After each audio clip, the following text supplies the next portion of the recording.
अस्सलाम वालेकुम। प्रोग्राम दी current affairs के साथ मियां सैफ रहमान हाजिर खिदमत।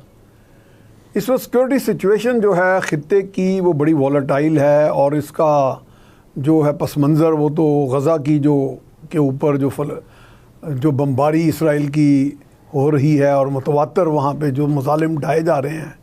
फिर ईरान और इसराइल का भी जो कॉन्फ्लिक्ट है, वो कि ये कॉन्फ्लिक्ट आज का तो नहीं है, इस कॉन्फ्लिक्ट के पीछे एक बहुत बड़ा बैकग्राउंड है और ज़ाहिर है उसमें हेजेमोनिक पावर्स जो हैं, दुनिया को डोमिनेट करने वाली, डिक्टेट करने वाली, उनके अपने इंटरेस्ट हैं।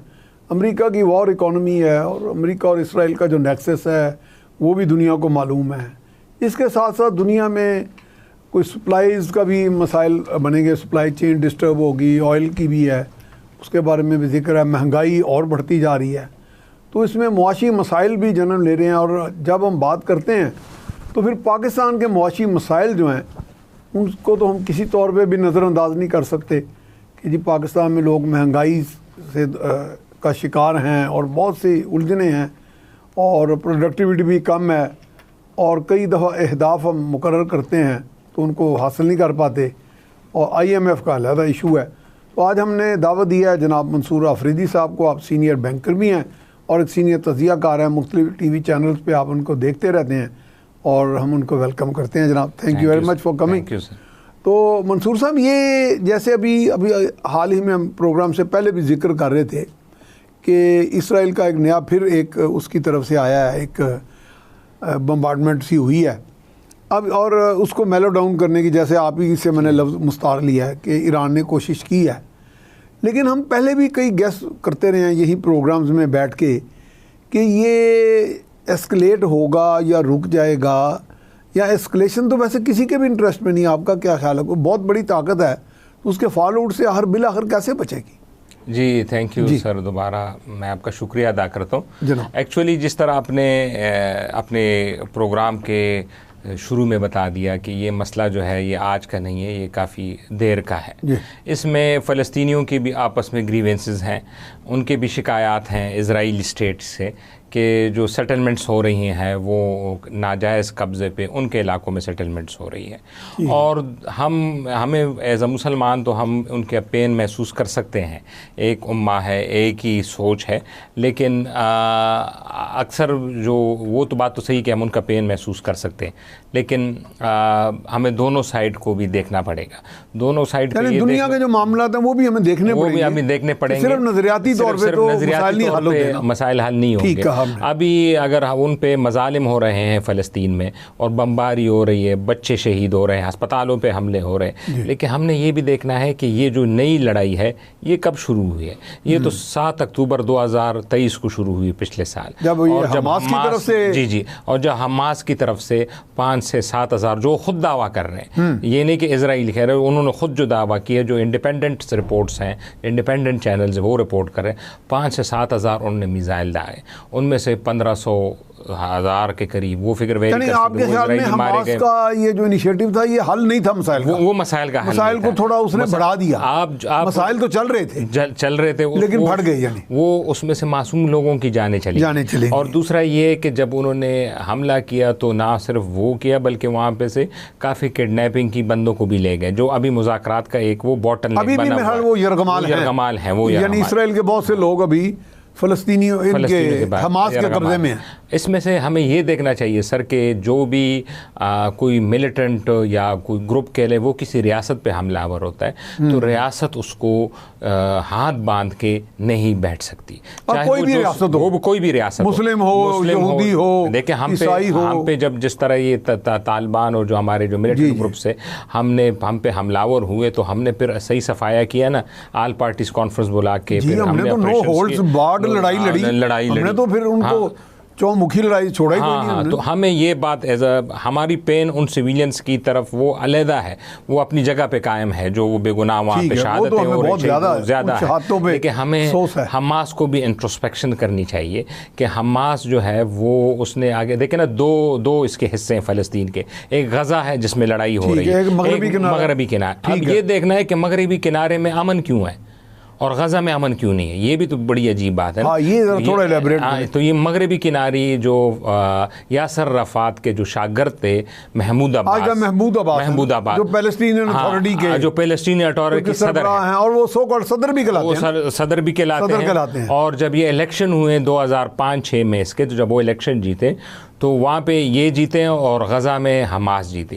फिर क्योंकि मुल्क तो एक था फ़लस्तीन, आप गए गज़ा अथॉरिटी तो एक थी, फिर हमास ने उनके खिलाफ एक किस्म की बगावत कर दी। जिस तरह कोई सूबा पाकिस्तान में हो और वो अपने वफाकी हुकूमत के साथ बगावत करे, और उन्होंने वहाँ पे अपनी हुकूमत इस्टेब्लिश कर ली। अब आपने फ़र्क वाज़ेह है, उनकी लेजिटिमेसी को जक पड़ी होगी। लेकिन फ़लस्तीन भी डिवाइडेड हो गया ना, जैसे आपने कहा आपस में ग्रीवेंसेस हैं। जो ऑपरेशन हो रहा है वो गज़ा में हो रहा है, वेस्ट बैंक में नहीं। वेस्ट बैंक में जो पुलिस ऑपरेशन होते हैं या जो मस्जिद अक्सा में जो मसाइल होते हैं वो अपनी जगह पे कायम है, थोड़े चलते रहते हैं। लेकिन जो असल जो फौजी ऑपरेशन हो रहा है वो गज़ा में हो रहा है। लेकिन ये जो रफ़ा वराक जो इलाका, ये तो फिर गज़ा ही से रिलेटेड, ये गज़ा है सारा। ये गज़ा का जो बॉर्डर है ना, वो जाके इजिप्ट से मिलता है, रफ़ा क्रॉसिंग इजिप्ट के साथ जाके लगता है। अब जो अभी जो इमीडिएट चीज़ है ये तो हो गई, अब लड़ाई हो रही है और रियासत तो अब इसमें जो सबसे आंसर है कि ये भी आपने जिस तरह जिक्र किया कि एक अमन था, आप देख रहे थे मिडिल ईस्ट एक अमन की तरफ जा भी रहा था। यूएई ने इजराइल को तस्लीम किया, बहरीन ने तस्लीम किया, ओमान ने, सऊदी अरब की तरफ से भी पाकिस्तान की तरफ से कुछ इशारे आ रहे थे और ये अचानक से चीज़ हुई।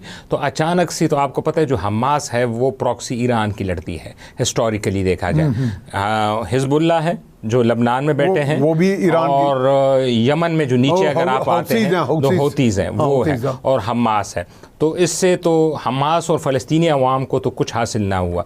लेकिन अगर आप देखें तो ईरान ने जो मशरक़ वस्ता में जो गेम है वो पलट के रख दी है कि जो सऊदी अरब लीड कर रहा था मशरक़ वस्ता में इस सारे अमन प्रोसेस को, उसको सबूताज कर दिया। अब वो यूएई ने भी ताल्लुकात मुंतक़े कर दिए हैं इसराइल के साथ जो उन्होंने इस्तवार कर ली थी, उन्होंने सफ़ीर वापस भेज दी, और बाकी अरब ममालिक ने भी रिस्ट्रेंट का मुजाहरा करना शुरू कर दिया। तो अगर इसको इन डेप्थ देखा जाए तो इसमें ईरान और जो सऊदी अरेबिया का जो टसल है वो हायल हुआ, और ईरान ने ये सारा गेम जो है वो पलट के रख दिया है। जो अब वो चीज़ें अमन की तरफ जाए, वो चीज़ें तो ख़त्म हो गई। अब तो बात इस पे है कि जल्द अज जल्द सीज़ फायर हो, और जो ह्यूमैनिटेरियन एक्सेस है, जो बच्चे मर रहे हैं, जो ख़वातीन हैं, उन पे रहम किया जाए, उनके लिए फूड सप्लाई किया जाए। इज़राइल को भी, अमेरिका को भी हट दर्मी का मुजाहरा करने के बजाय यूनाइटेड नेशन में, जो कल भी उसने करारदाद वीटो कर दी है, तो वो ना करे, और क्योंकि वो एक सुपर पावर है, वो सारों को बिठा भी सकता है मुज़ाकरात पे, और इसको कोई तरीके से हल निकाले। जहाँ और देखिए मंसूर साहब, ये बाकायदा सिक्योरिटी काउंसिल के पास तो एक एनफोर्समेंट की पावर भी है। आपको पता है जैसे ईस्ट तिमोर में और हाँ जी फोर्सेस भेजी गई थी, ईस्ट तिमोर में भी, और अफगानिस्तान में भी इधर भी उनके पास फोर्सेस भेजी, एसाफ के नाम से जो आया था वो अफगानिस्तान से यूएन, जो इराक था, इराक वाली जंग जो थे वो यूएन ने अप्रूव नहीं की, लेकिन अफगानिस्तान में तो एसाफ के जो इंटरनेशनल सिक्योरिटी असिस्टेंट फोर्स थी वो आई थी। तो वो तो, लेकिन अब जो 5 मेंबर्स हैं यूएन काउंसिल के, उनको कौन बैठाएगा? P5 देखें ना, छोटों को तो बड़े बैठा लेते हैं, लेकिन अगर बड़े ही लड़ पड़े तो फिर बड़ों को कौन बैठाएगा?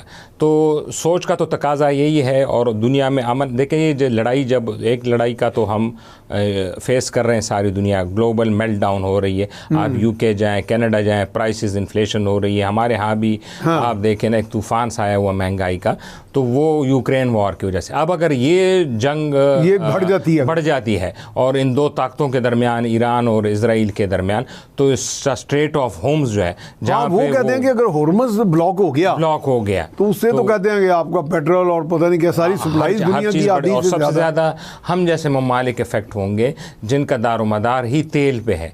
हम बिजली भी तेल से बनाते हैं, हम कारखाने भी तेल से चलते हैं, और गाड़ियाँ भी तेल से, तो हमारे लिए तो बड़े मसाइल। स्ट्रेट ऑफ होर्मुज से बाद लोग तो कहते हैं कि जैसे ग्वादर का हमारा जो लाइंस हैं कम्युनिकेशन की, वो ऑल्टरनेट रूट भी है थोड़ा सा, लेकिन मेरे ख्याल शायद अभी वो डेवलप नहीं हुआ।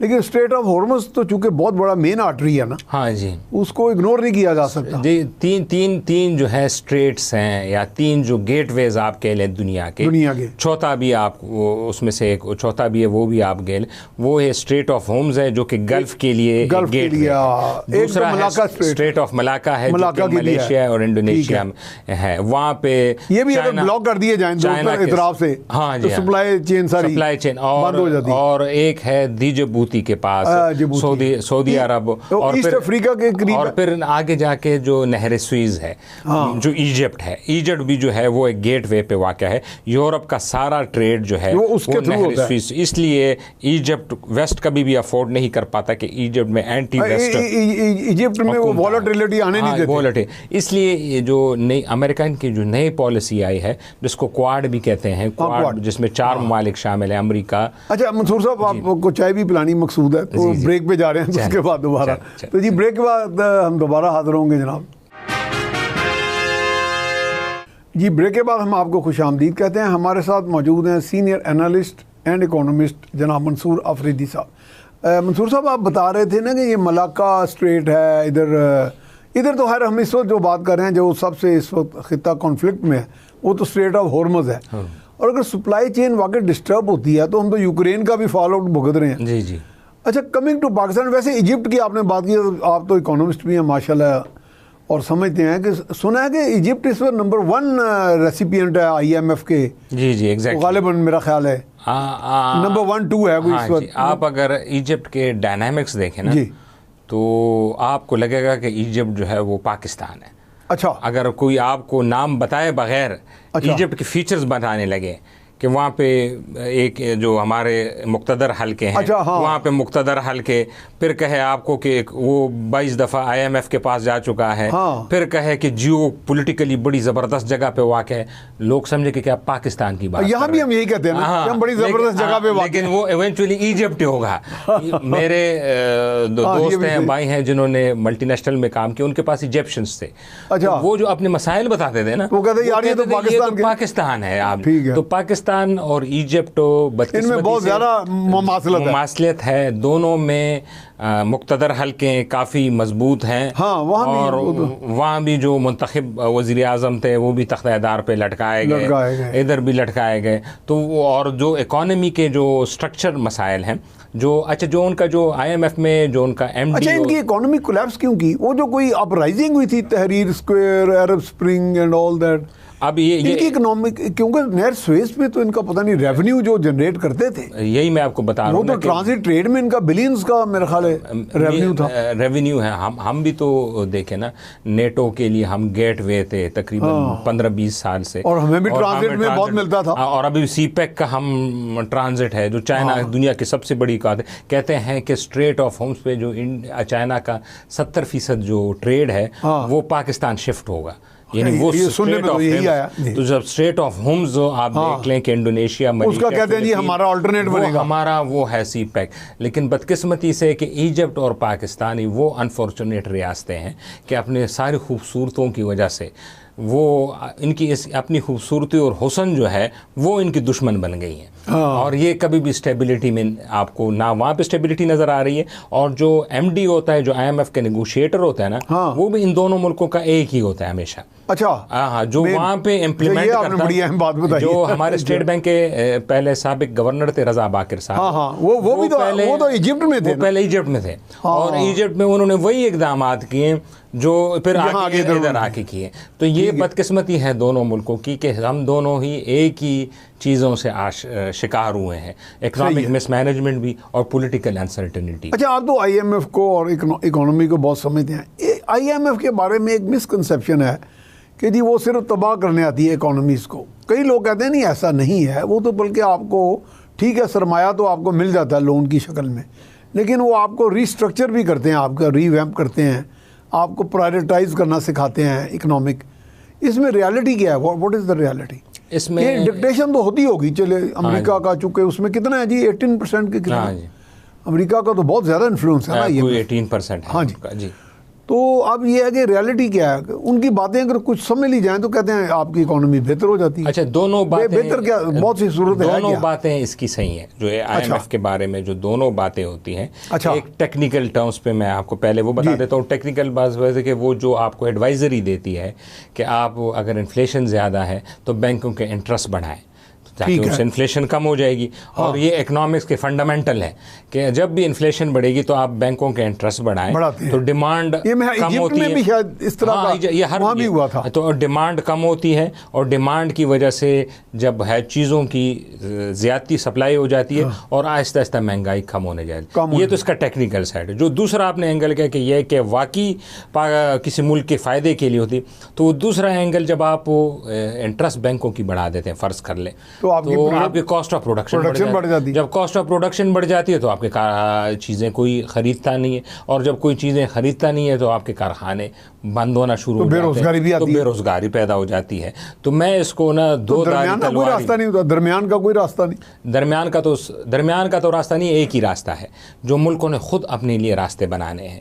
इस पे मैं आपको मिसाल दे दूं कि जो हमारी हालत है, यानी हम खुद इन्हिसारी पे चले जाएं, खुद सेल्फ रिलायंस पे। हमसे बदतर हाल 92 में हिंदुस्तान के थे। हाँ। बदतर इस तरह है कि हमारे तो अभी भी कुछ $7 अरब है, उनकी यानी 1 अरब आबादी में उस वक्त उनके $3 अरब रिजर्व्स थे 92 में टोटल। अच्छा। और जब IMF ने उनको कहा लोन का, तो IMF ने कहा आपने मुझे गारंटी देना है कुछ, मैं वैसे ही आपको लोन, हमें तो बगैर गारंटी के मिल रहे हैं ना। हाँ। तो उन्होंने उनको कहा कि आपने मुझे ना गारंटी देना। हमारे मुख्तदर हल्कों की गारंटी तो है नहीं, वो तो है, लेकिन मैं टेक्निक तो उनसे फिर सोना लेके गया, गोल्ड, और गोल्ड को प्लेज कराया गया। लेकिन उसके बाद उन्होंने रिफॉर्म्स की और फिर उन्हें पीछे नहीं देखा। आपने देखा उनके रिजर्व 600-650 अरब है। तो पहले तो ये कि हम खुद इन्हिसारी की तरफ जाएं।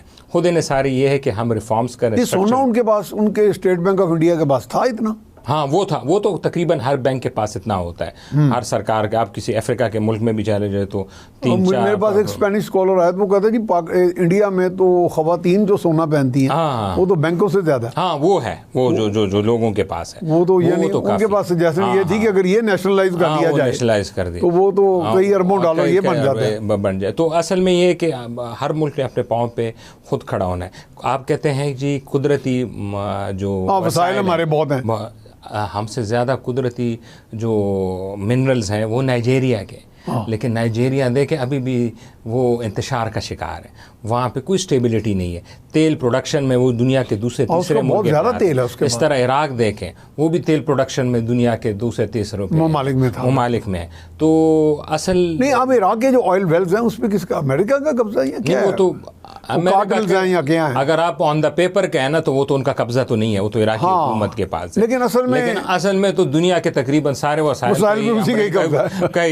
बड़ी ताकतों के कब्जा। हाँ, वो तो उन्हीं का कब्जा है। लेकिन वैसे कागजों में उनके असल में जो मुल्क ग्रो करते हैं वो ह्यूमन रिसोर्स है। मैं अक्सर ना मिसाल देता हूँ सिंगापुर की।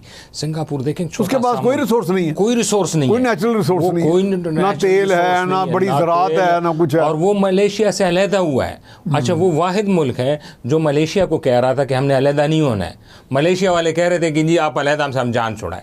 वो सिंगापुर देखें, वो अब हब बन गया है फाइनेंशियल का और IT का, और हर फील्ड में आप देखें, बैंकिंग, ये वो दुनिया का बड़े-बड़े एक लीडर कॉन्ग्लोमरेट्स वहाँ पे हैं। हाँ, 30-40 साल ने एक लीडर ने लगाए, मेहनत की। अब वो सिंगापुर जो है वो फार ईस्ट एशिया का एक फाइनेंशियल हब बन गया है, जिस तरह इकोनॉमिक जायंट है वो, जिस तरह यूरोप का स्विट्ज़रलैंड है। हाँ। तो आप इसको कह सकते हैं कि एशिया का वो स्विट्ज़रलैंड है फाइनेंशियल सेक्टर में। ठीक है। अच्छा, ये बताएंगे हमारे जो इस वक्त IMF का प्रोग्राम चल रहा है या जिस पे हम बात कर रहे हैं, ये कह रहे हैं कि 2-3% पे हमें शायद मिल जाए, एक्सटेंडेड फैसिलिटी मिल जाएगी, स्टैंड बाय अरेंजमेंट के तहत तो जो मिलना था वो तो शायद मिल गया सारा, या अभी कोई रहती है उसकी किस ट्रांस कोई नहीं, वो मिल गई है शायद। हाँ, वो सारी मिल गई, वो तीनों तीसरी भी मिल गई। लेकिन आप ये कोई लॉन्ग टर्म लेना चाह रहे हैं, कोई 3 से 5 बिलियन डॉलर 3 से 5 बिलियन डॉलर इनका। लेकिन उसके साथ जो प्री कंडीशंस आ रही हैं वो फिर चूंकि आपका वो कहते हैं टैक्स टू GDP रेशो बढ़े। अब देखेंगे टैक्स टू GDP रेशो हमारा 9 से 10% है। कई यूरोपीय ममालिक का मैं पढ़ रहा था, किसी का 20% है, किसी का 25 है, किसी का 30 है। हाँ जी, अमेरिका में भी मेरा टैक्स टू GDP काफ़ी है, काफ़ी है। तो हमारे यहाँ तो उसके बहुत इश्यूज, हम डबल डिजिट में अभी तक नहीं गए तो लेकिन यहाँ तो ज़रा सा भी गवर्नमेंट एक रिफॉर्म्स लाती है या फील्ड में आते हैं जी, तो यहाँ पे झगड़े शुरू हो जाते हैं, एजिटेशन शुरू हो जाता है। रिफॉर्म्स स्ट्रक्चर तो पॉलिटिकल विल के बगैर कहीं पे नहीं होता, वो नहीं होती पॉसिबल। और पॉलिटिकल विल भी ये है कि सारी जो पॉलिटिकल पार्टीज़ हैं वो आपस में मिल बैठ के एक चार्टर ऑफ इकोनॉमी बनाएं और उस पर सियासत ना करें। ये नहीं है कि वो कोई पॉलिटिकल पार्टी आज बरसदार में है और वो कोई PIA को या स्टील मिल को प्राइवेटाइज करना चाहें, हाँ। और दूसरी पार्टी जो है वो आगे उसको सारा, हाँ। या एक पार्टी जो है ट्रेडरों पे टैक्स लगाना चाहे तो दूसरी पार्टी आके उनको सपोर्ट करे, दुकानें शटर डाउन हड़तालें करे। तो ये तो हमें समझ लेनी चाहिए सब कौम को एज अ नेशन में क्या कि हमें जो इकोनॉमी है या जो पॉलिटिक्स जो है उस पर तो पॉलिटिक्स और सियासत नहीं, जब सियासत करेंगे तो कोई रिफॉर्म्स नहीं हो सकता, क्योंकि रिफॉर्म्स तो आपको पता है पार्लियामेंट ने करने, हुकूमतों करने, और जब उनके पास बैकिंग नहीं होगी पॉलिटिकल पार्टीज़ की तो कोई रिफॉर्म पॉसिबल नहीं है। ना हम इदारे प्राइवेटाइज कर सकते हैं, ना आप अपना टैक्स बेस जो है जो सबसे कम है हमारा दुनिया में सबसे कम है, दुनिया में सबसे इंडिया में भी शायद 17-18 तक आ गए। वो तो काफ़ी, उन्होंने तो जो GST है जो हम जनरल सेल्स टैक्स उसको सेंट्रलाइज कर दिया है। अच्छा। अब आपको वहाँ पे जाके मुख्तलिफ टैक्स नहीं देने पड़ते। यहाँ तो आप जाए ना एक बंदा, यानी एक तरह कंसोलिडेट कर दिया, एक ही जगह पे आप टैक्स दे दें, बात खत्म हो गई उसका। और ये नहीं है कि नंबर 1 नंबर 2 5-6 टैक्स होते हैं, टैक्स दे दिया, हर बिल के अंदर लिखे होते हैं। ये मेरे ख्याल में पेट्रोलियम के अलावा उन्होंने सारा टैक्स जो है वो सेंट्रलाइज कर लिए, तो इससे उनका टैक्स रेवेन्यू काफ़ी बड़ा है। हमारे यहाँ भी स्ट्रक्चरल रिफॉर्म्स हो सकती है, लेकिन पॉलिटिकल विल। अब ये कह तो रहे हैं कि FBR के अंदर रिफॉर्म्स ला रहे हैं, कोई उसको रीस्ट्रक्चर कर रहे हैं। FBR में रिफॉर्म्स कर रहे हैं, सेंट्रलाइजेशन होनी चाहिए, लेकिन सबसे पहले सर जो इम्पोर्टेंट है ना किसी भी स्ट्रक्चर रिफॉर्म के लिए वो है डाटा। हमारे पास डाटा ही नहीं, अवेलेबल ही नहीं है। आप देखें ना पॉपुलेशन भी जो जाते हैं मरदमशुमारी वाले, आपको बहुत पता है, वो किसी गाँव में जाते हैं, एक बड़े से पूछते हैं कि इस घर में कितने बंदे, उसने जितने बता दिए उतना वो लिख के आ जाते हैं। आखिरी नाम नहीं पूछते, नाम भी जल्दी बता देते। आखिरी मरदमशुमारी सबसे बेहतर हुई थी, उसकी वजह ये थी कि हर टीम के साथ एक फौजी था, अगर आपको याद है। आप फिर फौज की तरफ सारा रुख मोड़ रहे हैं। मैं क्योंकि नहीं वो तो आगे कंट्रोवर्शियल हो गई बेचारी। मैं उसका जाती हूँ, क्योंकि वो टीम जाती वापस तब थी जब वो वहाँ पे एश्योर करती थी कि जो डाटा घर में जितने बंदे हैं, जो डाटा हम तकरीबन हर हाउस होल्ड में जाते थे, वहाँ के किसी बड़े से बुला के हमारे अपने गाँव में मैं आपको बताता हूँ ऐसे हुआ है कि वो किसी एक घर से उनकी नहीं बनती थी, तो वोटर लिस्ट वाले आए, वो कहते हैं यहाँ से ये शिफ्ट हो गए, हालांकि वो उधर गाँव में उधर रह रहे थे, तो वो दोनों वोटर लिस्ट में नाम नहीं था। तो ये तो एक हमारे अवाम में लोगों में सोशल इश्यूज भी हैं, और हुकूमती सतह भी डाटा का जो है वो देखे, बेनज़ीर इनकम सपोर्ट प्रोग्राम जो था उसमें कितने इश्यूज निकल आए थे, इश्यूज है। तो डाटा नहीं होगा तो हम कैसे पॉलिसी बना पाएंगे? पहली प्रायोरिटी हमारी डाटा कलेक्शन की। तो we are going for another break जनाब। तो नाज़रीन जा रहे हैं एक ब्रेक पर, और ब्रेक के बाद दोबारा हाज़िर खिदमत होंगे। जी वेलकम बैक। हमारे साथ मौजूद हैं जनाब मंसूर अफरीदी साहब। अफरीदी साहब, ये जैसे हम बात कर रहे थे अभी, प्राइवेटाइजेशन का भी जिक्र आया। अब इसमें भी हमारे यहाँ जैसे पार्टीज़ का मुख्तलिफ होता है, एक पार्टी कहती है, जैसे पीपल्स पार्टी कहती है जी लोगों को जॉब से नहीं निकालना चाहिए, और इसलिए वो कहते हैं जी प्राइवेटाइजेशन के हम खिलाफ हैं। खैर अब थोड़ा शुक्र कुफल टूटा खुदा करके कि अब थोड़ी सी एक आपस में अंडरस्टैंडिंग हुई है, गिव एंड टेक की बुनियाद पे, कि शायद इसमें होल्डिंग कंपनीज आ जाएंगी, रिट्रेंचमेंट्स भी अननेसेसरी नहीं होंगी।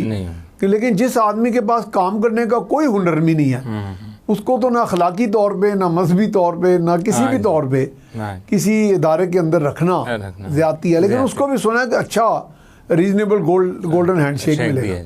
अब PIA की जैसे बात होती है, तो PIA के एसेट्स कितने हैं वैसे अंदाज़न कोई, ये अगर सेल भी होती है इसकी कोई? इनके एसेट्स तो बिलियंस में तो है। इनका जो होटल है, अजी मैं वहाँ ठहरा भी हूँ, रूजवेल्ट होटल न्यूयॉर्क में। हाँ जी, वो देखें, वो बहुत अच्छा है। वो बिलियंस में तो सिर्फ वो है। हाँ, वो मेरा हाल इस वक्त 10-12 बिलियन डॉलर का तो होगा। तो वो एसेट्स तो इनके, लेकिन जो इनके लॉसेस हैं और जो एक्यूमुलेटेड लॉसेस हैं, एक तो लॉसेस हो गया कि साल का एक लॉस हो गया, एक जो ओवर द पीरियड चलता आ रहा है, वो भी एसेट से फिर ज्यादा है, ये मसला है इसमें। हाँ। तो पीआई का तो ये इनको ना एक स्पेशल, ये जो मैं एसेट्स मेरे ख्याल उस हिसाब से कम है। वो जो मैं आपको अक्सर मिसाल देता हूँ, जो कि एयर इंडिया की प्राइवेटाइजेशन, ये आप उसका थोड़ा क्लियर करें। वो भी यही मसाइल का शिकार थी। उनके भी एक्यूमुलेटेड लॉस है। उन्होंने फिर स्पेशल व्हीकल बनाया उसके लिए, एसपीवी कहते हैं अकाउंटिंग में। अच्छा। जो डेट्स थे, मतलब फर्ज कर लें कि जो 8-10 साल के लॉसेस थे, उसको हुकूमत ने अलहदा किए और अलहदा करके एक अलहदा अकाउंट में जाके पार्क किए। और जो 8-10 साल के थे ना, वो ग्रुप को बता दिया कि ये आपके होंगे। बाकी गवर्नमेंट इसको पीस मील थोड़ा करके राइट ऑफ करेंगे, जिस तरह राइट ऑफ होता है बैंकों में, या हम इंडिया में फिर राइट ऑफ भी किए, कुछ राइट ऑफ किए, यानी कुछ लोन बकायदा माफ कर दिए, और कुछ जो है जो प्राइवेट बैंक होती वो हुकूमत ने एयर इंडिया किसी जमाने में बहुत बड़ी, वो भी तो अच्छा, वो उसमें भी इंटरेस्टिंग है कि वो पहले जो प्राइवेट, जब एयर इंडिया तब बनी है जब प्री पार्टीशन से पहले बनी, और वो टाटा ग्रुप ही तब बनाने वाला, वहाँ भी नेशनलाइजेशन हुई, यहाँ पे हुई थी, जैसे यहाँ हुई। तो वहाँ नेशनलाइजेशन का ईरा था, वो एरा था सोशलिज्म, जैसे जैसे लोग जुल्फिकार अली भुट्टो को कह देते हैं, लेकिन वो पूरा एरा था। वो वहाँ भी दुनिया भर में वो नेशनलाइजेशन हो रही थी, और वहाँ टाटा से लेके नेशनलाइज की एयर इंडिया, और अब उन्होंने वापस, तो अब उन्होंने देखे ना तारीख, अभी गालिबन टाटा ने ले ली, अभी उन्हीं के पास, अब उन्होंने तारीखी बुकिंग की नए जहाजों की। देखिए हमारी जो पीआईए की पूरी फ्लीट, हमारे पास तो 2-3 दर्जन भी नहीं है शायद, हमारे कोई 24 जहाज, 24-25, तो उन्होंने 475 जहाज की बुकिंग की है आइंदा 3 साल। Latest state of the art, जो उनमें से कुछ ऐसे जहाज हैं जो कि विदाउट रिफ्यूलिंग अमेरिका जा सकते हैं। बड़ी बात है, यानी आपको फ्रांस, पेरिस या दुबई में यहाँ से वहाँ का 14 घंटे की फ्लाइट है, वो बगैर रिफ्यूलिंग है, वो स्ट्रेट फ्लाइट है। तो वो तो उन्होंने जैसे ये कतर एयरवेज या इनके पास हैं बड़े बड़े, तो उन्होंने लाइनर वगैरह, हाँ जी, तो वो उन्होंने टर्न अराउंड किया। हम भी कर सकते हैं, हम वही चीज़ें हैं, वही हमारे इकोनॉमिस्ट के पास इस तरह की मनसूबाबंदी है। अब ये जो नए जो आए हैं है तो विजनरी बंदे, फाइनेंस मिनिस्टर साहब जो एचबीएल के प्रेसिडेंट है, वहाँ भी उनका अच्छा ट्रैक रिकॉर्ड रहा है। तो वो ये पहले तो हॉलैंड में थे ना गालिबन, हाँ पहले हॉलैंड में थे, फिर एचबीएल, अभी जो लेटेस्ट इनकी असाइनमेंट थी वो एचबीएल के प्रेसिडेंट वहाँ पे की है, तो वो कर तो सकते, लेकिन वही बात कि पॉलिटिकल विल होगी, पीछे की नहीं होगी। जब तक आपकी पॉलिटिकल आपको नजर नहीं आ रही पॉलिटिकल विल, इसमें शहबाज शरीफ साहब के तो गर्दन तक आई हुई है सारी विल भी, और मुसीबत उन्होंने छेड़ ली है, मैं जान तो उनकी छूट नहीं रही। मैं गवर्नमेंट विल की बात नहीं कर रहा हूँ, मैं पॉलिटिकल विल में सब सियासी पार्टियों की। वो तो कल असेंबली में क्या हुआ आप देखिए ना, अब जब एक स्पीच को आप नहीं होने देते, चाहे उस प्रेसिडेंट से आपके लाख इख्तिलाफ, वो कोई बात नहीं है, कोई मसला नहीं है, वो आप इख्तिलाफ रख सकते, लेकिन प्रेसिडेंट का एक स्पीच है, आप सुन लें। प्रेसिडेंट एक सेरेमोनियल एक हेड है, हेड ऑफ द स्टेट है, स्टेट है, हेड ऑफ द स्टेट, आपको पसंद है ना पसंद है, आप सुन लें, बाकी आपने एहतजाज करना है, वॉकआउट करना है, वो आप कर लें अपनी। तो मैं ये कह रहा हूँ कि जब तक सब सियासी पार्टियाँ और सियासी फोर्सेज आपस में मिल बैठ के इसको इनिशिएटिव, क्योंकि जो बाहर का जो इन्वेस्टर होता है ना, उसको हमेशा, आप भी कहीं पे जब इन्वेस्ट करेंगे तो आपको ये खदशा होता है कि जो ये बिजनेस चल रहा है, तो कल ये जो इनका जो प्यो है, जो इनका फादर है, ये वो हो गया, तो बेटे जो हैं ये संभाल सकेंगे कि नहीं संभाल सकेंगे, ताकि मैं इन्वेस्ट करूं। तो उनको भी यही होता है कि ये हुकूमत अगर शाय होता है कि खाइफ होता है, तो ये हुकूमत अगर इस्तेकाम चाहिए, तो ये हुकूमत अगर कल नहीं रहती, 2 साल 3 साल बाद चली, जो कि दूसरी हुकूमत आएगी, क्या वो हमारे साथ यही पॉलिसी कंटिन्यू करेगी? तो ये है, तो अच्छा, लेकिन कंटिन्यूटी का एक मैकेनिज्म तो आपका इन प्लेस है, अब वो SIFC है। हाँ जी, हाँ, वो उसके बारे में आपका क्या ख्याल है? उसका तो उसके पास तो वो एक कुव्वत है, हाँ जी, हाँ जी, कि जिसके जरिए छड़ी की कुव्वत कह लें या मुस्तकिल इकाई की कुव्वत, हाँ जी, कि वो आने वाला जो बंदा अगर इनहराफ भी करे, उसको थोड़ा राय रास्ते पे ला सकती है। उसके रिजल्ट आने तो आपको जो 2 विजिट्स हुई हैं फॉरेन मिनिस्टर के, जो सऊदी अरेबिया के, और जो डिफेंस मिनिस्टर भी आने वाले हैं सऊदी अरेबिया के, वो मेरे ख्याल आने वाले हैं अगले कुछ चंद दिनों में। अच्छा, दूसरा सर इसमें ये मैं कह रहा था कि जो हमारे फिस्कल प्रॉब्लम है, IMF तो हमारे इंटरनल एक्सटर्नल प्रॉब्लम देख लेते हैं ना, एक्सटर्नल ये कि हमारे रिजर्व्स कम होते हैं तो हमें लोन दे देता है, इंपोर्ट को हम कम देते हैं। अब जो फिस्कल मसला है वो भी बड़ा क्रॉनिक हुआ है। हम मेरे ख्याल में दुनिया के उन चंद ममालिक में से हैं कि हम जो टैक्स कलेक्ट करते हैं, हमारा टैक्स कलेक्शन, जो नेट टैक्स कलेक्शन है सर, वो है 6 ट्रिलियन। 6,000 अरब जो है, यानी 6 ट्रिलियन है। लेकिन इस मरतबा शायद इन्होंने टारगेट तो रखा था शायद, नहीं, वही बात आपकी सही है, 6 ट्रिलियन, लेकिन हम जो इंटरेस्ट दे रहे हैं यानी सूद दे रहे हैं वो 7 ट्रिलियन दे रहे हैं। यानी कि 1000 अरब हम मांग के दे रहे हैं, मांग के दे रहे हैं। जो सूद है, जो अकाउंटिंग का प्रिंसिपल है, वो सूद आपने टैक्स से ही देना है। हाँ। और डिफेंस भी टैक्स से ही करना है। जो आपके जो मंसूबे होते हैं तरक्की हाँ। के, रोडे बन, वो आप बोरोइंग से करते हैं। वो बोरोइंग से करते हैं, तो उससे वो आप बोरो कर लेते हैं, तो कल जब उससे रेवेन्यू आता है तो उससे आप वो लोन सेटल कर लेते हैं। लेकिन ये तो कहीं नहीं होता। देखें ना कि 6 ट्रिलियन हमारा टोटल टैक्स है, और 6000 अरब इकट्ठा करते हैं और 7,000 अरब दे देते हैं। हाँ, तो वो तो 1000 ज्यादा कर्जा लेके दे देते। तो ये जो टैक्स के मसाले, ये अभी जो गवर्नमेंट, मुझे एक विल इसमें ये नज़र आ रही है कि ये सीरियसनेस है इनका। इन्होंने जिस तरह ये टैक्स बेस कलेक्ट करने के लिए ताजरों पे टैक्स लगा रहे हैं कि वो जो मार्केट वैल्यू है, मार्केट वैल्यू पे वो जाके 10% या 20% लगाएंगे। Market value of the property? No, of the rent. Of the rent, उस जगह की जो लोकेशन है, ठीक है, उसकी फर्ज का एक दुकान है, हाँ, उसकी फर्ज का 1 लाख रेंट, बेस बना के यार्डस्टिक बना के यार्ड से 1 लाख रेंट असेसमेंट करेंगे। हाँ, 1 लाख रेंट दे रहे हैं तो उसका 10% आप टैक्स दे देंगे। ठीक है। तो ये एक वे, और ये एक हद तक तो माकूल है। ये माकूल भी है। अगर आप रेंट दे रहे हैं, इसलिए आप कमा रहे हैं ना, मतलब आप लाख रुपया अगर महीना दे रहे हैं, हाँ, इसका मतलब आप, लेकिन सर उसमें 1.5 लाख तो कमा ही रहे हैं। लेकिन सर उसमें यही बात है, हम एज अ सोसाइटी जब तक ठीक नहीं होंगे, अब इसके बाद लोग ये कर देंगे कि जो एग्रीमेंट ऑफ रेंट है वो 10,000 का बना देंगे, 10,000 का बना देंगे ताकि मुझे टैक्स नहीं देना पड़े। तो अब हमें, लेकिन वो जो आपने कहा ना कि मार्केट वैल्यू पे असेसमेंट होगी, तो अगर सारे मार्केट में जो एग्रीमेंट्स बन रहे हैं, हाँ, वो सारे बनेंगे उसी के। हाँ। मतलब मैं आपको इधर ये C ब्लॉक है, उसमें अगर एग्रीमेंट ही सारे वो कम करना बना दी, तो ये हमें सोसाइटी एज अ नेशन भी हमें सोचना पड़ेगा इस पे। यानी हमें एज ए नेशन बेईमानी छोड़नी पड़ेगी। ये आप वादे तौर पे कह रहे हैं, वरना फिर तो आप देखिए जो हमारे मिजाजों में बेईमानी है। हाँ, कि टैक्स एवेजन का सोच है, रियासत को, मुल्क को ना कंट्रीब्यूट करने का। क्योंकि यहाँ मेरे पास एक, चूँकि आपको पता ही मैं एक साबिक सियासत ऑफिसर हूँ, तो मेरे एक बैचमेट थे, वो चीफ कमिश्नर थे इनकम टैक्स के। तो वो सर पकड़ के बैठे हुए, मैं उनके पास गया, उन्होंने एक बहुत बड़े पॉलिटिशियन का नाम लिया, तो उसने कहा यार ये तो कोई 5,000 सालाना टैक्स देता है। अच्छा, तो कहता है ही इज ए बिलियनर। मैं क्या, अच्छा यार। फिर उसने कहा ये तो छोड़ें, उन्होंने 2-3 बहुत बड़े बड़े सनतकारों के नाम लिए, उनका इनकी भी बिलियंस की इनकम है और टैक्स इनके हज़ारों में आ रहे हैं। तो जब ये कैफियत होगी, और फिर ये भी अगर सुनने में आया कि बाज़ का ये जो आपका सेल्स टैक्स होता है प्रोडक्शन के ऊपर, जी, या प्रोडक्शन के ऊपर जो टैक्स होता है, फैक्ट्रीज के बाहर बैठे होते हैं लोग, बिल्कुल, तो वो जब अपनी प्रोडक्शन ही पूरी वो किसी तरह कम कर देते हैं, शो कम करते हैं, टैक्स कम आ जाता है, तो कहीं ना कहीं से वो उसको, तो माशरे में भी आपकी बात सही है, बिल्कुल जैन, जो आपने एग्जांपल भी कोट किए। तो माशरे को और हमें भी एज अ इंसान ये देखना पड़ेगा, ये मुल्क हम कुछ रिटर्न दें। वो हेनरी, जो जॉन एफ कैनेडी थे, उनका एक मशहूर कॉल था कि do not say what your country can do for you, say what you can do for your country. तो हमें ये भी आज देखना पड़ेगा कि हमने मुल्क को क्या देना है।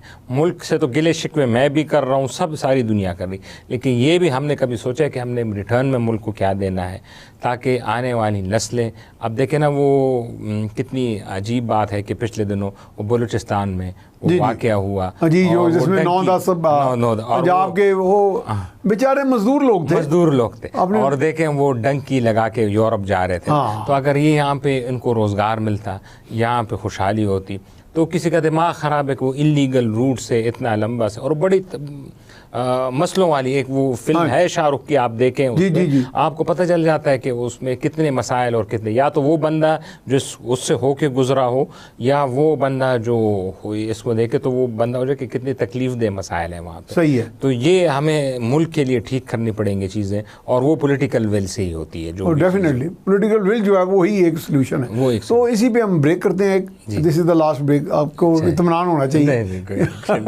तो हम जा रहे हैं जी एक और ब्रेक पे, द लास्ट वन, तो इंशाल्लाह फिर दोबारा हाजिर खिदमत होंगे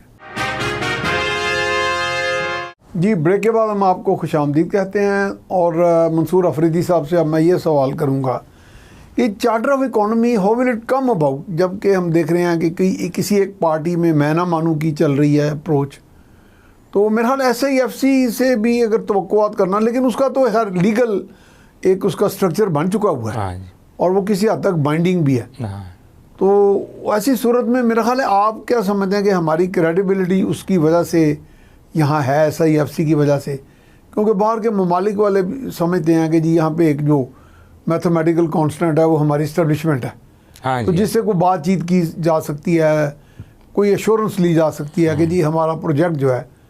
तो अब ये पहले बताएं कि अब ये भी लोग समझ रहे थे कि जी ये जो $5 अरब इनिशियल फेज़ में आ रहा है, ये तो उसी तरह तो नहीं है जैसे माजी में को बस स्लोगन्स होते थे, कि क्या इनके पास कोई सीरियस ऐसा कोई प्रोजेक्ट सामने हैं जिस पे काम होगा?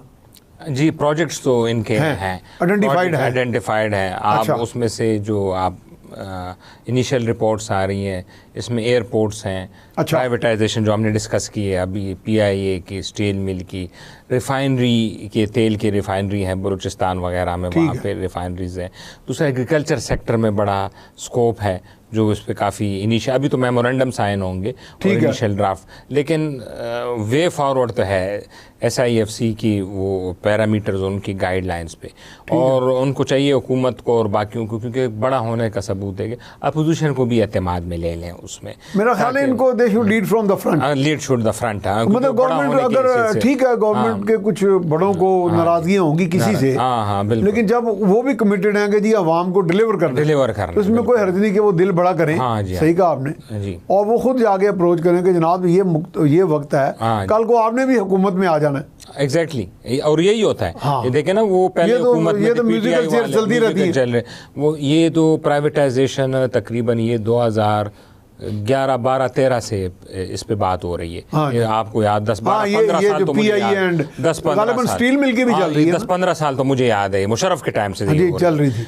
ये क्यों नहीं हो रही? क्योंकि जो अपोजिशन होता है वो उसकी मुखालिफत करता है, पर जब वही हुकूमत में आ जाता है तो वो उसको तो पता चल जाता है कि ये तो बहुत ज़रूरी है मुल्क के लिए, तो फिर वो जो हुकूमत में होता है वो अपोजिशन में जाया होता है। तो वही आपकी बात कि आना तो फिर इसी ने हुकूमत में तो वो opposition is government in the waiting, government in the waiting. हाँ, तो वो हुकूमत में तो वही आएगी, जब हुकूमत में वो आएंगे तो फिर वही चीज़ें फिर दोबारा करनी पड़ेंगी, तो ये फिर हर्डल्स फिर ये क्रिएट करेंगे।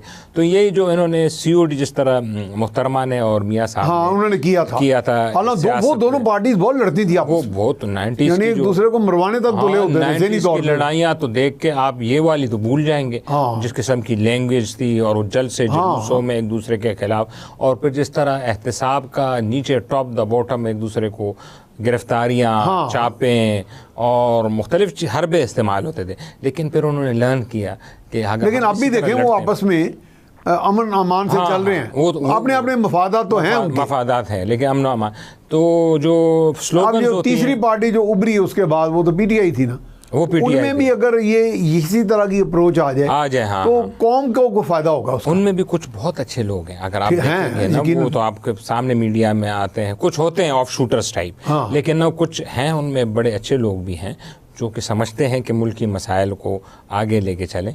तो वो इसी तरह कुछ पैरामीटर बने, और जो हमारे मुक़्तदर हल्के हैं वो इस बेस्ट पोजीशन में इन चीज़ों को हल करने में, क्योंकि उनको लीवरेज भी हासिल है। और फिर आपकी बात है कि जो इंटरनेशनल फोर्सेस हैं या जो इंटरनेशनल ममालिक हैं वो भी उन्हीं के साथ चलती हैं। सऊदीया हो गया, चाइना हो गया, जितने भी ममालिक हैं उनको पता है कि हमने पाकिस्तान में इनके थ्रू से जो चीज़ होगी वो स्टेबल होगी और वो कोई कंक्लूजन पे जाके पहुँचेगी। ठीक है, तो CPEC का क्या प्रोस्पेक्ट्स दिखाई दे रहे हैं?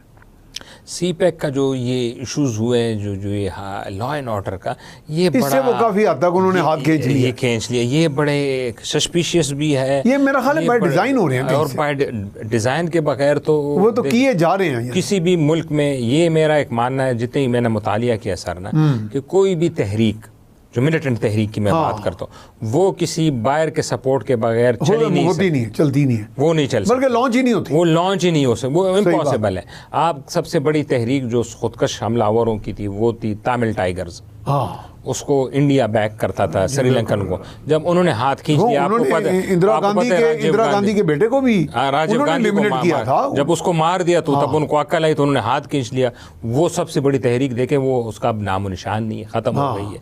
तो कोई भी इस तरह वो बड़े थे शिन फेन, आयरलैंड की, आयरलैंड वाले, वो भी बड़े खौफनाक, वो भी खौफनाक, लेकिन खुदकुश बमबारी और पता नहीं क्या बायर के वो भी बिल्कुल खत्म हो गए। बायर के फाइनेंसिंग और बायर के सपोर्ट के बगैर आज भी कल आज भी सुबह देखें जो कराची में जैपनीज पे हमला हुआ, तो वो तो शुक्र है बच गए, उनको तो हो गई सिक्योरिटी। लेकिन इस तरह की मैसेजिंग ना, लेकिन मैसेजेस तो ये दुनिया को जाएगा ना अक्रॉस द वर्ल्ड कि ये सेफ नहीं है मुल्क, यहाँ पे इन्वेस्टमेंट सेफ नहीं है।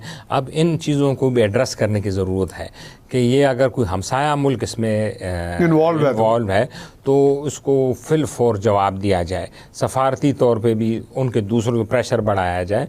और फिर इसके दूसरे मैकेनिज़्म भी हैं, क्योंकि अगर आप हमें अनस्टेबल रखेंगे तो फिर हम आपको भी अनस्टेबल रखेंगे। और क्योंकि हमने अपने मफाद देखने, अपने मफाद देखने, तो ये चीज़ें भी हमसाया ममालिक के साथ उठानी चाहिए। और सीपेक तो एक गेम चेंजर है, अगर उसी को वो हिंदुस्तान सबूताज करता है तो ये तो हमारे लिए एक बहुत बड़ा, हमारे लिए अलमिया होगा और भारत की सक्सेस होगी और उसकी सक्सेस। मुझे याद है जब सीपेक लॉन्च हुआ तो उस तकरीब में बहुत से एम्बेसडर थे, मैं भी मौजूद था। तो एक एम्बेसडर यूरोपियन मुझे कहने लगे कि जी ये तो आपको बहुत बड़ा एक पैकेज मिल गया। हाँ जी, वो कहने लगे जी ये it will work like a magnet, ये मकनातीस की तरह काम करेगा, ऐसे ही आपको इस तरह के कई बिलियंस डॉलर बाकी ममालिक भी देंगे, ऐसे ही सरमायाकारी के लिए। तो वो मैग्नेट को ही मेरे ख्याल कोई हिट किया जा रहा है। जो चाइना का जो बड़ा प्रोजेक्ट था वो BRI का, उसमें 6 कॉरिडोर्स बनने थे, कॉरिडोर्स बने, और सबसे प्राइम ये है सबसे, और उसका जो फ्लैगशिप था वो सीपेक था। तो जब सीपेक पे डेंट पड़ा तो आपने देखा है ना, जो BRI का भी जो वो था ना सबसे बड़ा हाइप वगैरह, वो भी खत्म हो गई है। वो भी मैं उसको ट्रेस कर रहा हूँ, वो कोई बांग्लादेश से एक रूट वहां से जाना था, म्यांमार से जाना था, सेंट्रल एशिया से जाना था, वो भी काम रुक नहीं गया, वो हर जगह काम रुक गया है। तो जब से उधर ये खासकर बाइडेन साहब आए हैं, उसके बाद आपने देखा होगा इन चीजों को, अमेरिका ने खैर इस पे बड़ा जोर लगाया ना, वो उन्होंने तो बड़ा काम किया, उन्होंने तो अलहदा से अपने लिए इसके अल्टरनेटिव अपना एक पैकेज लाए। और लेकिन वो में थ्रू नहीं हो रहा, वो थ्रू नहीं, वो तो सुनो ना इंडिया मिडिल ईस्ट को शामिल करके, वो तो हर मिडिल ईस्ट सबोटाज हो गया ना, वो सबोटाज हो गया ना। वो तो वैसे भी मंसूर साहब कहते थे $41 ट्रिलियन वर इन्वॉल्व्ड। हाँ, $41 trillion in the initial stages, वो उस हवाले से भी कोई फीजिबल नहीं दिखाई दे रहा था। लेकिन अभी जो क्योंकि मिडिल ईस्ट में जो ये हो गया तो वो तो सबूताज ही हो गया। तो इन्होंने कहा अगर हम ऑफलाइन कहें कि अगर इन्होंने कहा होगा चाइनीज़ ने, अगर आप हमें सबूताज कर रहे हैं तो हम आपको सबूताज कर लेंगे। तो ये असल तो ये तरीका है कि विन विन होनी चाहिए, आप भी ग्रो करें, हम भी ग्रो करें। ये तो वो शी जिनपिंग का तो विजन ही है, ये विजन ही। लेकिन अगर आपने BRI को सबूताज किया, जो कि लग रहा है हो गया है, तो इन्होंने फिर उस प्रोजेक्ट को भी सबूताज किया, क्योंकि ईरान और चाइना तो स्ट्रेटेजिक पार्टनर, बहुत स्ट्रेटेजिक पार्टनर है। और इनका मेरा ख्याल है चीन की तो वहाँ काफी बड़ी बड़ी इन्वेस्टमेंट्स हैं, कोई $400 बिलियन कोई हाइड्रोकार्बन का है, और हाइड्रोकार्बन का है, चाबहार का भी जो पोर्ट है वो उन्होंने लीज पे लिया, वो कॉरिडोर बनाए। तो चाइना और ईरान तो नोबडी नोज, ये जो अभी जो मिडिल ईस्ट में जो हुआ है इसके पीछे चाइना ही ना हो, इसके कोई रिपोर्ट्स तो नहीं है, लेकिन जो क्लूज हैं, जो कि डॉटेड लाइंस बन रही हैं, वो उस तरफ इशारा कर रही है। इधर से BRI को टारगेट किया गया, वहां से मिडिल ईस्ट को ये टारगेट किया। मे बी क्योंकि ये चाबहार का मुझे याद पड़ता है कि मैं नवाज शरीफ जब प्राइम मिनिस्टर थे उनके साथ न्यूयॉर्क गया था, यूनाइटेड नेशन जनरल असेंबली, तो मैंने उन्हें ये सवाल किया था चाबहार पे, तो मैंने कहा चाबहार और हमारे कॉम्पिटिटर है इसकी गवादर की, वो कहेंगे नहीं ये कॉम्पिटिटर नहीं है। अब ये कई सालों के बाद अब स्टेटमेंट्स आ रही हैं कि हम हमारी कॉम्पिटिटर नहीं है, इंटर कॉम्प्लीमेंट्री है। हाँ जी। इसमें आप क्या, मेरा ख्याल है हमें कम्पीट नहीं कर रही वो अगर not in conflict with us. Indian के कॉन्टेक्स्ट में देखा जाए तो उस वक्त तो लग यही रहा था कि कॉम्पिटिटर है। हाँ, क्योंकि उन्होंने हमें प्राइम मिनिस्टर कहने लगे नहीं है ट्रांजिट हो। लेकिन अभी जब चीजें अनफोल्ड हुई हैं और जिस तरह चाइना आया है ईरान में और उन्होंने इन्वेस्टमेंट की और चाबहार को, तो लग रहा था कि ये एक दूसरे को सपोर्ट करने वाली है। ठीक है जी। अच्छा जनाब, सो काइंड ऑफ यू, आपने बड़ा टाइम निकाला, तो अब प्रोग्राम अपने इख्तिताम को पहुंचा, बड़ी शेर हासिल गुफ्तगू हुई है हमारी माशाल्लाह। तो जनाब आपने सारी बातचीत सुनी और इसमें लुबे लबाब ये, इसमें बड़ी अच्छी तमाम तकरीबन बातें सामने आई हैं। हमारे यहाँ जो इन्वेस्टमेंट की अपॉर्चुनिटीज़ हैं, दुनिया में जो मॉडल्स हैं, वो भी हमने डिस्कस किए। और एक बात पे हमारा फोकस रहा थ्रू आउट कि वो हमारे यहाँ पॉलिटिकल विल की जो कमी है वो उसके पे काम करने की ज़रूरत है, और हमें यकजहती के साथ अपनी स्ट्रेंथ्स को बढ़ाना है और चार्टर ऑफ इकॉनमी जो है वो बनानी है, ताकि इसका कोई निमल बदल ना हो, कोई इनहराफ ना कर सके, और कौम को हम डिलीवर करके दिखाएं। अपनी जगह हम सारे दावे करते हैं कि हम सिंसियर हैं, तो फिर यही एक वक्त है कि हम आगे बढ़ें और कौम को डिलीवर करके दिखाएं। इसके साथ ही अपने मेज़बान मियाँ सैफुर रहमान को इजाज़त दीजिए। अल्लाह निगहबान।